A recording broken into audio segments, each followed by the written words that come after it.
باری صاحب اس پہ پہلے آپ کامنٹ نہیں دیکھیے اس میں براڈر پولیٹیکل اونرشپ وہ کہتے ہیں پہلی پری کنڈیشن. بخاری صاحب سے ایک بات پوچھنا چاہوں گا کیونکہ وہ ان کی ایکسپرٹیز تو ہے اور انہوں نے یہ بہت اچھی بات کی ہے کہ جو اسٹیک ہولڈرز ہیں خاص طور پہ پولیٹیکل پارٹیز ان کا کانفیڈنس اور ٹرسٹ سسٹم کے پہ ہونا لازمی ہے, تو اس لیے یہ تو ان کا ایشو ہے.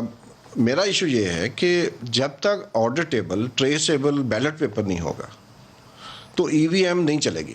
اور اس کی بنیادی وجہ جو جرمنی میں ختم کیا گیا ہے اور ہالینڈ میں ختم کیا گیا ای وی ایم کو, اس کی بنیادی وجہ یہی تھی کہ میں جو ہے مجھے نہیں پتا جس کو میں نے ووٹ ڈالا اس کو پڑھا ہے یا نہیں پڑھا, ٹھیک ہے, مجھے ویسے بھی نہیں پتا, لیکن جو ٹریس کیا جا سکتا ہے کہ کتنے لوگوں نے ووٹ ڈالا ہے اور کس کو ووٹ ڈالا ہے گنتی میں آ جاتا ہے. لیکن ایسا سسٹم امریکہ میں بیلٹ ٹریسیبل ہے؟ امریکہ میں پنچ ہوتا ہے بیلٹ پیپر اور مشین ریڈیبل ہوتا ہے, ٹھیک ہے, لیکن آپ اسے ٹریس کر سکتے ہیں بائی لا. بائی لا آپ یہ ٹریس کر سکتے ہیں اس بندے نے ووٹ ڈالا یا نہیں ڈالا, لیکن نام نہیں بتا سکتے کہ کس کا ووٹ ہے. بھائی صاحب سے معذرت, دیکھیے کیسز ایسے سامنے آئے ہیں کہ کسی شخص نے اور ابھی ایکسپرٹ نے انہوں نے $1,000 کی پرانی کوئی ووٹنگ مشین تھی جو متروک ہو چکی, وہ خریدی, اس کی ہارڈ ڈرائیو میں پورا ڈیٹا اسی طرح پڑا تھا کہ کس نے کس کو ووٹ. کہاں پہ؟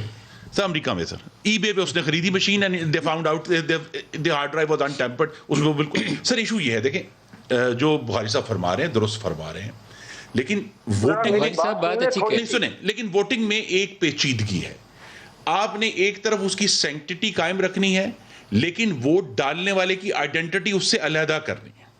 دیکھیے یہ اتنا آسان نہیں ہے جتنا میں بول. بیلٹ ویریفائیبل تو ہو لیکن ٹریسیبل نہ ہو کہ ڈالا کس. بیلٹ ویریفائیبل ہو, بیلٹ کی کاؤنٹنگ بھی انشور ہو, لیکن اس کی آئیڈینٹی اس سے سیپریٹ ہو جائے. یہ جو ایشو ہے یہ اتنا آسان نہیں ہے. اسی لیے جو ہے جرمنی نے, ہالینڈ نے, آئرلینڈ نے, انہوں نے اس کو متروک کر دیا. دیکھیں پہلی بات میں سر آ رہا ہوں بخاری صاحب آپ کی طرف, فاروق صاحب سے بھی. دیکھیں بات یہ ہے کہ پھر میں آپ کو یہ کہہ رہا ہوں کہ یہ جتنی بھی یہاں ہم ڈیبیٹ بیٹھ کے کر رہے ہیں نا, اس ساری ڈیبیٹ کو جو وہ پارلیمنٹری کمیٹی ہے اس کے اندر ہم کیوں نہیں لے جاتے؟ لے کے جائیں سر. ہم تو یہاں پہ کہہ رہے ہیں کہ ہم یہ کرنا ہی نہیں چاہتے. اب یہاں پر خرم دستگیر صاحب نے بیٹھے بیٹھے کہہ دیا, نہیں آنا چاہیے سر, اس کے بغیر کنٹروورشل ہو جائے گا. خرم دستگیر صاحب نے بیٹھے بیٹھے کہہ دیا جی ڈاکٹر الوی صاحب جو ہے وہ جرمنی گئے, جرمنی جا کے وہ اس کو ریجیکٹ کر کے آگے, وہ جرمنی نہیں گئے تھے, وہ فلپائنس گئے تھے, ان کے ساتھ پوری کمیٹی گئی تھی. جو کمیٹی کے لوگ تھے انہوں نے اس سسٹم کو پسند کیا تھا, لائک کیا تھا. یہاں کے ایم این ایز نے بھی اس کو دیکھا تھا, انہوں نے بھی اس کو جو ہے وہ پسند کیا تھا. اور جس کی ای وی ایم کی بات کر رہے ہیں کہ وہ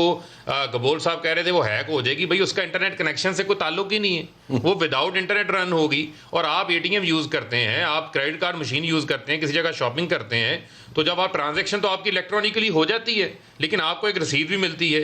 اسی طرح اس ای وی ایم کے اندر بیک اینڈ کے اوپر, ونڈو کے اوپر پیپر بھی بیک اینڈ کے ساتھ اٹیچ ہے. کل کو اگر کسی کی تسلی کروانی ہو, جو یقیناً ہم ان کی کروائیں گے, تو وہ جو سلپس ہے اس کے اوپر آپ بیلٹ بھی دیکھ سکتے ہیں کس نے کس کو ووٹ ڈالا ہو. بخاری صاحب سے لہٰذا اس کے سولوشنز موجود ہیں. بخاری صاحب لیکن آپ سنیں نا, باتیں کیا ہو رہی ہیں, بخاری صاحب کو فون پہ ہولڈ ہے سر, باتیں ہو رہی ہیں پتھر کے زمانے کی. بخاری صاحب ٹیلی فون لائن پہ بات کر رہے ہیں, ٹیکنالوجی ہے تو بات کر رہے ہیں نا. بخاری صاحب آج ہم